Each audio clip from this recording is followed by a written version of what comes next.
तो चलिए अब खबरें विस्तार से लेते हैं। बलिया में जमीन विवाद को लेकर मारपीट की खबर है। दबंगों ने पीड़ित परिवार की पिटाई की है। हादसे में 4 लोग घायल हुए हैं। अस्पताल में सभी को भर्ती कराया गया। बलिया के गढ़वार इलाके का यह मसला है, जहां पर इस जमीन विवाद को लेकर मारपीट हुई है। बताया ये जा रहा है कि 4 लोग घायल हुए हैं इस हमले में, जो कि अस्पताल में भर्ती हैं।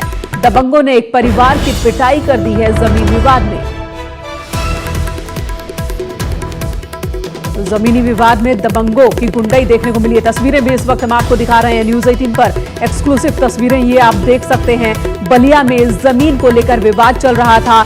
जो दबंगों ने परिवार पर हमला कर दिया है और उसी हमले की तस्वीर इस वक्त आप देख रहे हैं, वीडियो इस वक्त आप देख रहे हैं। परिवार के कई लोगों को इन दबंगों ने निशाना बनाया। 4 लोग घायल हुए हैं, जिन्हें हॉस्पिटल ले जाया गया है। तो दबंगों की गुंडाई का ये वीडियो इस वक्त हम आपको दिखा रहे हैं। लाठी डंडों से इन्होंने पिटाई की है एक परिवार की जमीन विवाद में।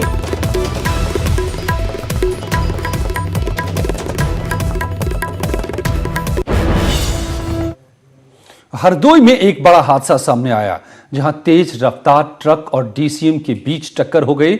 इसके बाद डीसीएम बेकाबू होकर ट्रांसफार्मर से जा टकराए। इससे डीसीएम में आग लग गई और देखते ही देखते आग ने विकराल रूप धारण कर लिया। मामले की जानकारी मिलने पर स्थानीय पुलिस और फायर ब्रिगेड कर्मियों की टीम पहुंची। सूचना पाकर मौके पर टीम पहुंची और कड़ी मशक्कत के बाद आग पर काबू पाया गया। इस घटना में ट्रक में रखा करीब 20 लाख रुपए का सामान जलकर खाक हो गया। टक्कर में डीसीएम का ड्राइवर और खलासी भी जख्मी हुआ। उसे इलाज के लिए भर्ती कराया गया है। हादसे की पूरी वारदात सीसीटीवी में कैद हो गई। तस्वीरों को देखकर साफ पता चलता है कि तेज रफ्तार की वजह से यह हादसा हुआ है। डीसीएम का ड्राइवर तेजी से गाड़ी भगा रहा था और तभी ट्रक से टक्कर हो जाती है और वो पलट जाता है। 2 बजे के समथिंग का टाइम था। जब मैं यहाँ से निकला तिराहे पे से, तो पीछे से ट्रक वाले ने टक्कर मार दी और मेरी गाड़ी जाके ट्रांसफार्मर में लगी, जिससे ट्रांसफार्मर के एक्सपायरिंग होने की वजह से गाड़ी में आग लग गई और पूरा माल जल के रहा। 20 लाख रुपए के समथिंग माल था। 8-9 लाख रुपए के बैटरी थे और 11 लाख रुपए की दवाई थी। इधर कानपुर देहात के बहमई गांव में 39 साल पहले हुए हत्याकांड में सेशन कोर्ट अब 18 जनवरी को फैसला सुनाएगा। आज इसका फैसला आना था। दरअसल बचाव पक्ष ने दलीलें पेश करने के लिए कोर्ट से वक्त मांगा, जिसके बाद कोर्ट ने फैसले की तारीख बढ़ा दी। दलीलें रखने के लिए वकीलों को 16 जनवरी तक का वक्त दिया गया है। आपको बताएं कि 14 फरवरी 1981 को हुए हत्याकांड में फूलन देवी ने 20 लोगों की हत्या की थी और ये वही मामला है। यही मामला अब तक अदालतों में चलता रहा है, जिसमें अब फैसला आने वाला है। बहमई कांड का आज फैसला आना था, उसको लेकर जो सिर्फ एक जिन पे नाम था जो आरोपी, वो इस वक्त जेल में और आज इस दौरान यहाँ पोसा मौजूद है। सर, आज आप जेल आए, क्या तारीख मिली, अब क्या बोला? अब 18 तारीख दी साहब।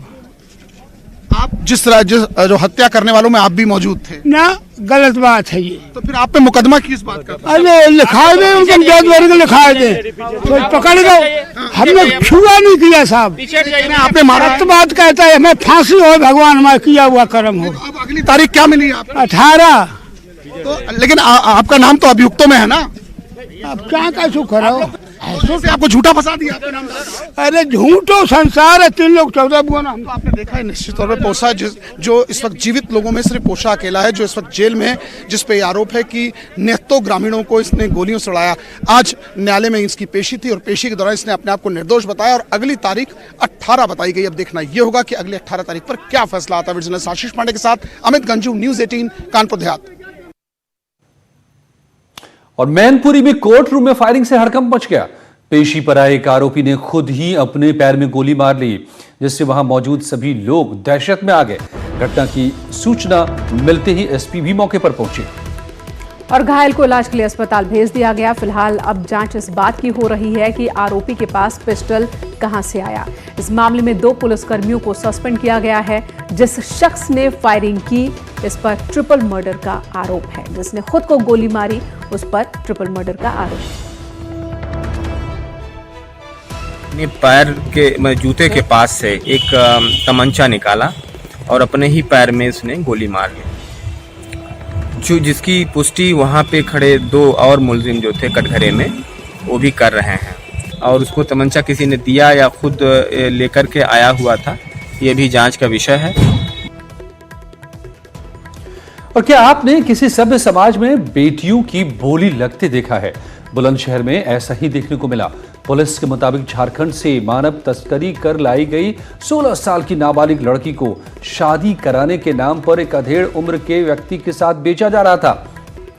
और तभी पुलिस ने छापेमारी कर 2 महिला आरोपियों समेत 7 को गिरफ्तार किया है। पुलिस ने खरीद फरोख्त करने में शामिल सभी 7 सदस्यों को जेल भेजा है। पुलिस के मुताबिक रांची के पंडरा इलाके की ये लड़की थी। सौतेली मां ने पहले एक महिला को इस लड़की को बेच दिया था, जो उसे लेकर बुलंदशहर पहुंची थी। फिर शादी के नाम पर 75,000 रुपए में इसका सौदा किया जा रहा था।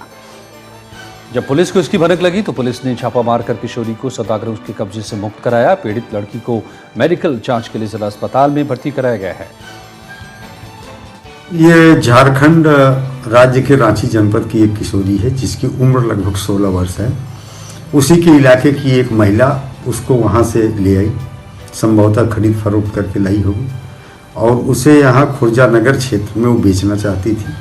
उसको खरीदने वाले लोग एक मकान पे एकत्र थे, जहाँ पे स्थानीय पुलिस को जानकारी हुई तो इन सारे पूरे रैकेट को जो है गिरफ्तार किया गया। 2 महिलाओं सहित कुल 7 अभियुक्त गिरफ्तार किए गए हैं और गंभीर धारा में अभियोग पंजीकृत करके कार्रवाई की जा रही है। और अगली खबर प्रयागराज के घूरपुर से, जहां 10 बाइकों में आग लग गई। शहर से जसरा बाइक एजेंसी को भेजी जा रही थी ये सभी गाड़ियां। ये सभी नई गाड़ियां थी जो शहर की एजेंसी से दूसरी एजेंसी में भेजी जा रही थी। लाखों का नुकसान हुआ है। तस्वीरें इस वक्त आप देख रहे हैं। ये तस्वीर जहां पर जसरा एजेंसी भेजी जा रही थी बाइक्स, और तभी हादसे का शिकार हो गई। 10 बाइकों में आग लग गई।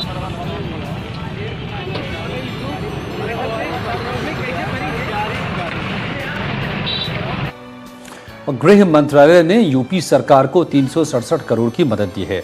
ये रुपए आपदा से निपटने के लिए दिए गए हैं। दिल्ली में आज गृह मंत्री अमित शाह की अध्यक्षता में बैठक हुई, जिसके बाद यूपी को ये मदद दी गई है।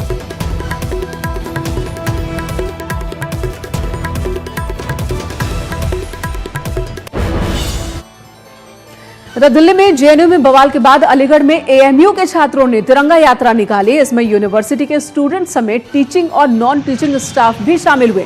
प्रदर्शन के दौरान हजारों की भीड़ सड़कों पर दिखी तिरंगे के साथ। प्रदर्शनकारी छात्र एबीवीपी के खिलाफ भी नारेबाजी कर रहे थे। वहीं एएमयू वीसी को संघी बताते हुए उनके खिलाफ नारे लगाए गए। इसके बाद छात्रों ने राष्ट्रपति को संबोधित एक ज्ञापन जिला प्रशासन को सौंपा।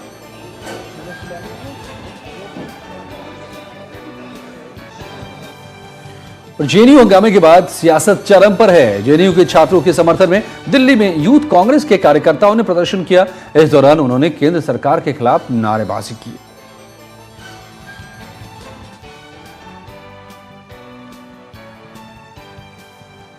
और जेएनयू मामले में ही विदेश मंत्री एस जयशंकर का बयान आया है कि हमारे समय में जेएनयू में टुकड़े टुकड़े गैंग नहीं थे। ये कहना है उनका। एस जयशंकर, जिन्होंने जेएनयू से ही पढ़ाई की है, उन्होंने कहा कि तब टुकड़े टुकड़े गैंग एक्टिव नहीं थे जेएनयू में। दरअसल ये कई लोगों ने सवाल उठाए थे कि खुद अभी के विदेश मंत्री और रक्षा मंत्री निर्मला सीतारमण दोनों ही जेएनयू से रहे हैं कभी छात्र, और आज जेएनयू में जो हालात हैं, जिस तरह की हिंसा की तस्वीरें आ रही हैं, तो उसको लेकर सवाल उठाया गया था, जिसके कहें तो एक तरीके से जवाब दिया है एस जयशंकर ने और कहा है कि जब वो जेएनयू का स्टूडेंट होते थे उस वक्त टुकड़े टुकड़े गैंग नहीं थे। तो एक हमला भी उन लोगों पर जो पिछले दिनों तस्वीरें आती थी, नारेबाजी हुई थी, भारत तेरे टुकड़े टुकड़े इंशाल्लाह इंशाल्लाह जेएनयू के भीतर, तो उसको लेकर ये करारा हमला।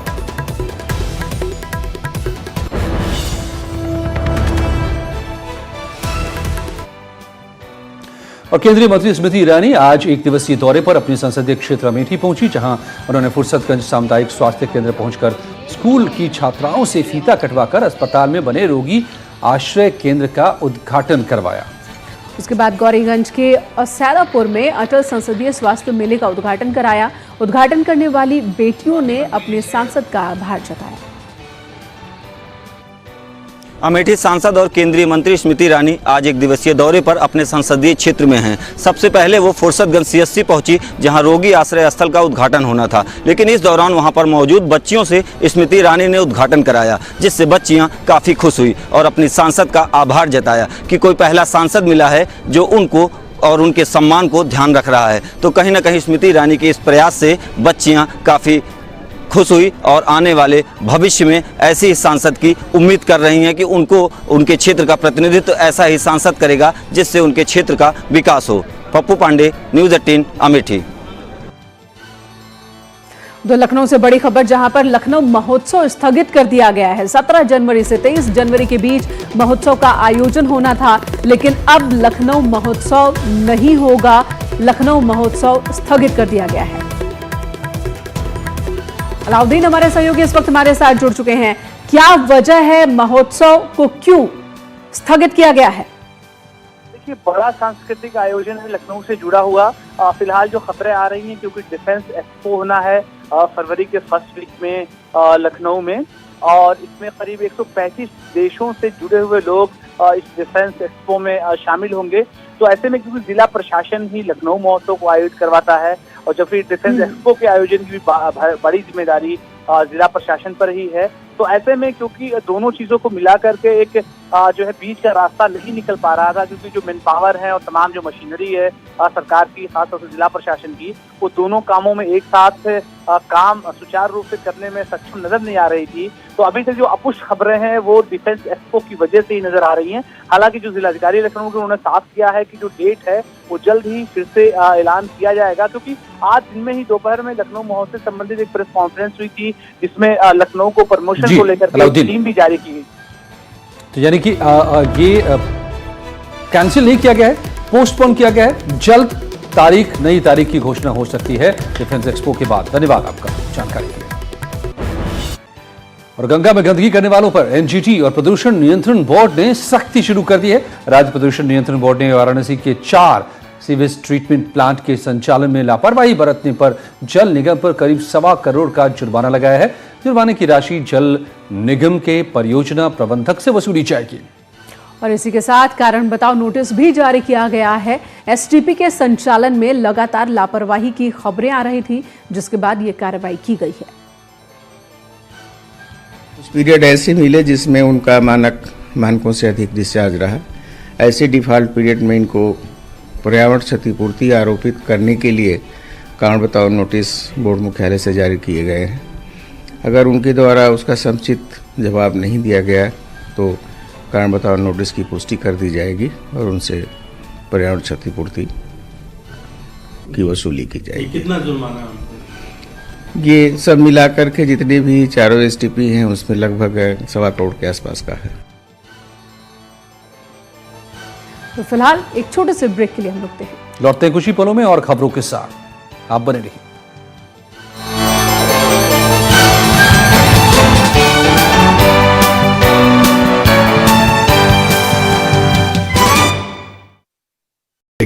.9 crore viewers, India's largest news network, News 18 Network.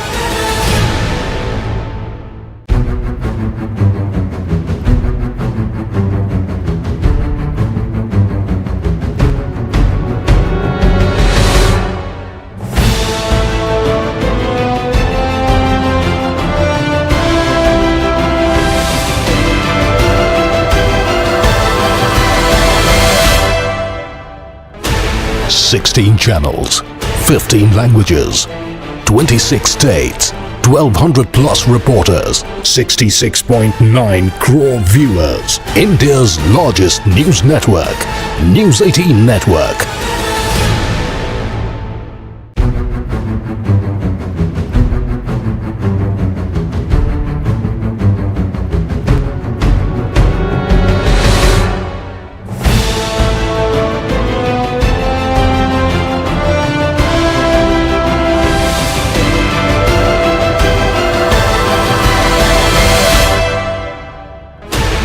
...16 channels, 15 languages, 26 states, 1200 plus reporters, 66.9 crore viewers. India's largest news network, News 18 Network.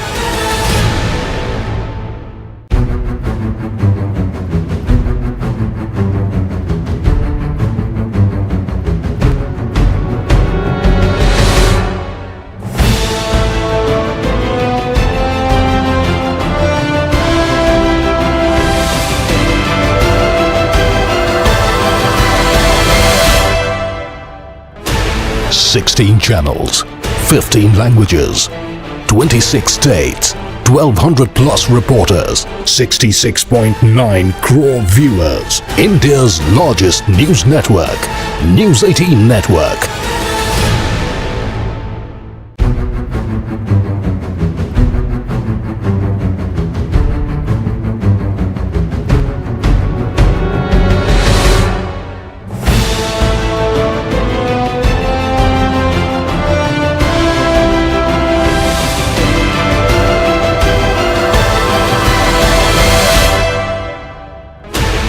Sixteen channels, 15 languages, 26 states, 1200 plus reporters, 66.9 crore viewers. India's largest news network, News 18 Network.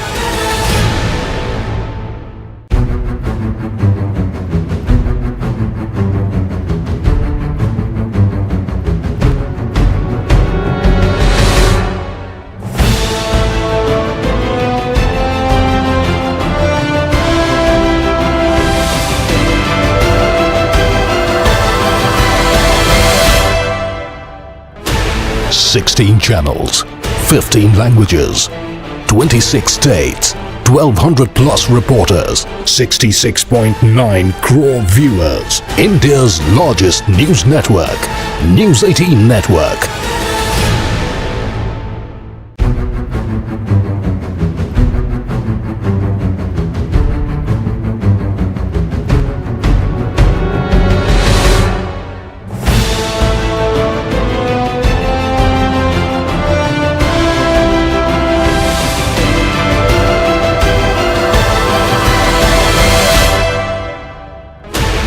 Sixteen channels, 15 languages, 26 states, 1200 plus reporters, 66.9 crore viewers. India's largest news network, News 18 Network.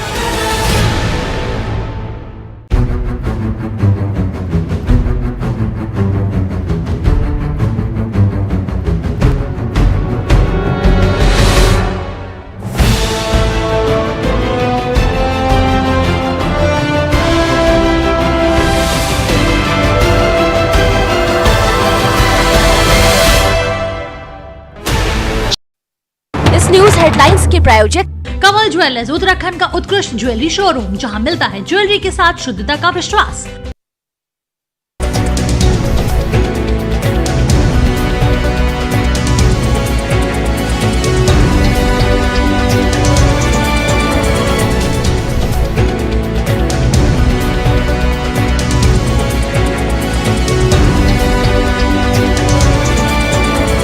इस news headlines के प्रायोजक कमल jewellers, Uttarakhand का उत्कृष्ट jewellery showroom, जहां मिलता है jewellery के साथ शुद्धता का विश्वास।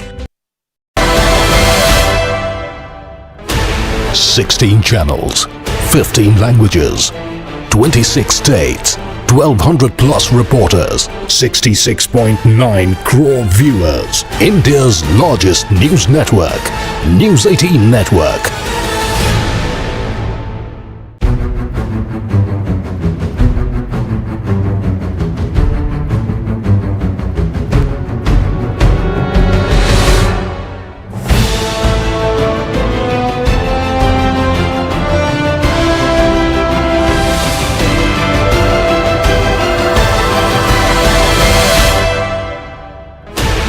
Sixteen channels, 15 languages, 26 states, 1200 plus reporters, 66.9 crore viewers. India's largest news network, News 18 Network.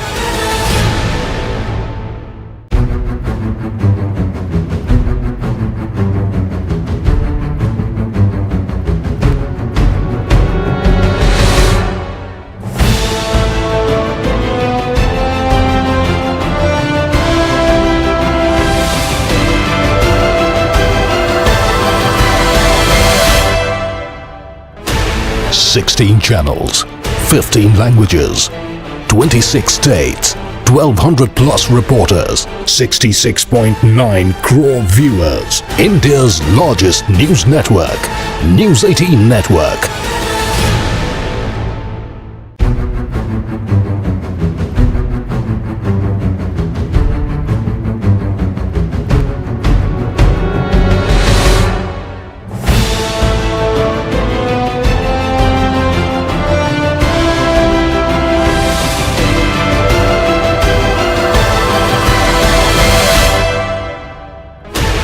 Sixteen channels, 15 languages, 26 states, 1200 plus reporters, 66.9 crore viewers. India's largest news network, News 18 Network.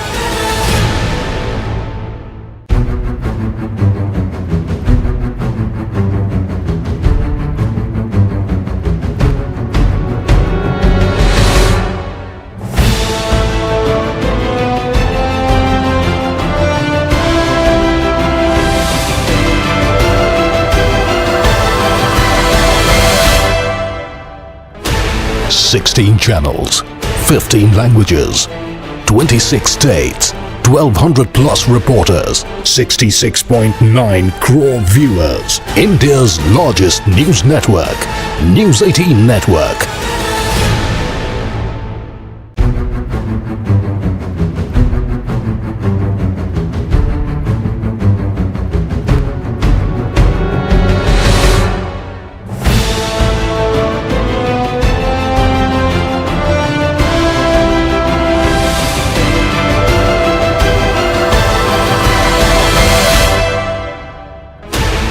Sixteen channels, 15 languages, 26 states, 1200 plus reporters, 66.9 crore viewers. India's largest news network, News 18 Network.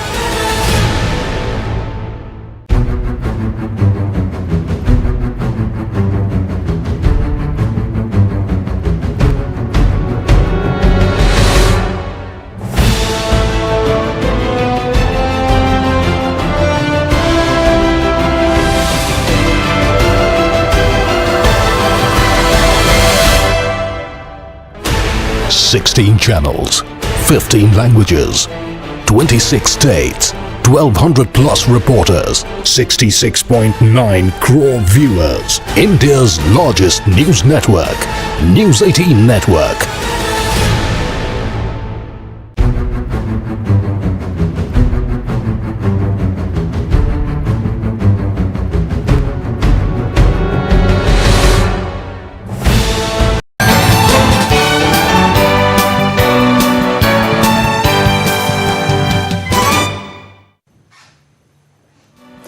स्वागत है आपका एक बार फिर से रात 9 बजे की खबरों में। और अगली खबर बरेली से, जहां पर फरीदपुर इलाके के पुराने गुरुद्वारे में अपराधियों ने चौकीदार की गोली मारकर हत्या कर दी है। सूचना मिलने पर पहुंची पुलिस ने आरोपियों को पकड़ने के लिए धरपकड़ शुरू की, लेकिन बदमाशों को गिरफ्तार नहीं किया जा सका। पुलिस के मुताबिक कुछ दिन पहले ही गुरुद्वारे के पुराने चौकीदार को हटाकर उसकी जगह इसे रखा गया था। पुराने चौकीदार को यह बात नागवार गुजरी। आरोप के मुताबिक पुराने चौकीदार ने कई बार उसे धमकी भी दी थी और इस वारदात के बाद पुलिस ने कुछ लोगों को हिरासत में लिया है। से पहले चौकीदार था गुरुद्वारे पर, उसे हटाकर इसे पोस्ट किया गया था। वहां पहला चौकीदार वहां पर आना चाहता था, उसके जो संगी साथी हैं वो भी उसी को रखना चाहते थे। तो पहला जो चौकीदार है उसने अपने साथियों से इसे धमकवाया था, तुम यहाँ से भाग जाओ नहीं तो इसका अंजाम बुरा होगा। लोगों को, संबंधित लोगों को हिरासत में लिया गया, पूर्व चौकीदार को हिरासत में लिया गया, उसके साथ वालों को हिरासत में रात में ले लिया गया। हॉस्पिटल को सेहत के लिहाज से सबसे सुरक्षित जगह माना जाता है। यहाँ लोगों को जिंदगी दी जाती है। किसी भी हॉस्पिटल में हाइजीन का ख्याल बहुत ही अहम है। ऐसे में क्या आप भरोसा कर सकते हैं कि किसी अस्पताल के कपड़े नाले में धोए जाते होंगे? मरीज स्टाफ के कपड़ों से लेकर के बेडशीट और पिलो कवर तक कूड़े के ढेर पर सुखाए जाते होंगे। यकीन करना मुश्किल है, लेकिन ये एक सच है। हम किसी ऐसे वैसे हॉस्पिटल की बात नहीं कर रहे, बात हो रही है आगरा के एसएन मेडिकल कॉलेज की।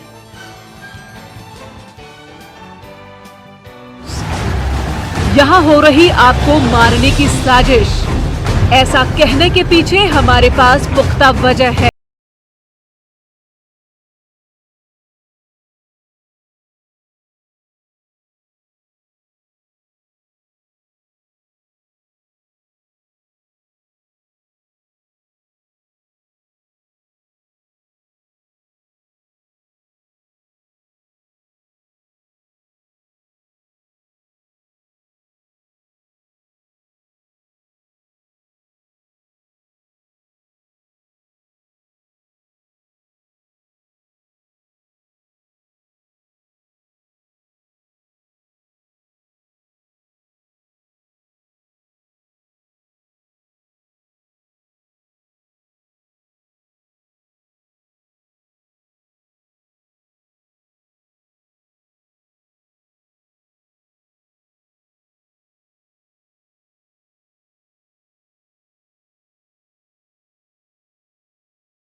सवालों पर हम आपको बताएं, उससे पहले कर्मचारियों की बात सुनिए।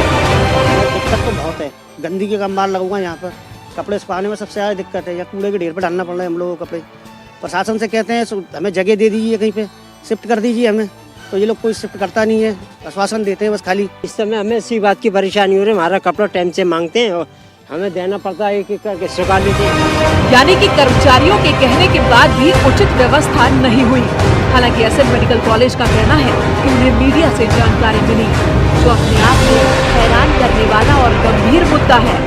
बावजूद इसके इंतजाम अभी भी नहीं हुए, भरोसा जरूर दिया जा रहा है। जो कार्यशाला है वो तैयार कराई जाएगी, इस तरीके के काम है, बंद करा करके मशीनों द्वारा कपड़ों की धुलाई की जाएगी। लेकिन सर ये काम कब होगा? एक निर्माण कार्य चल रहा है, प्रस्तावित है और सरकारी संस्था इसको बनाएगी, इसमें थोड़ा सा वक्त लगेगा। प्रदेश के सबसे पुराने मेडिकल कॉलेजों में से एक एसएन मेडिकल कॉलेज में मरीजों की जान के साथ ऐसा खिलवाड़ प्रदेश में स्वास्थ्य व्यवस्थाओं की पोल खोलता है। बताता है कि हॉस्पिटल्स को, डॉक्टर्स को आपकी और हमारी जान की परवाह रखनी है। आगरा से आरिफ खान की रिपोर्ट, न्यूज़ 18। चौंकाने वाली ये तस्वीर और खबर और परेशान करने वाली कि गंभीर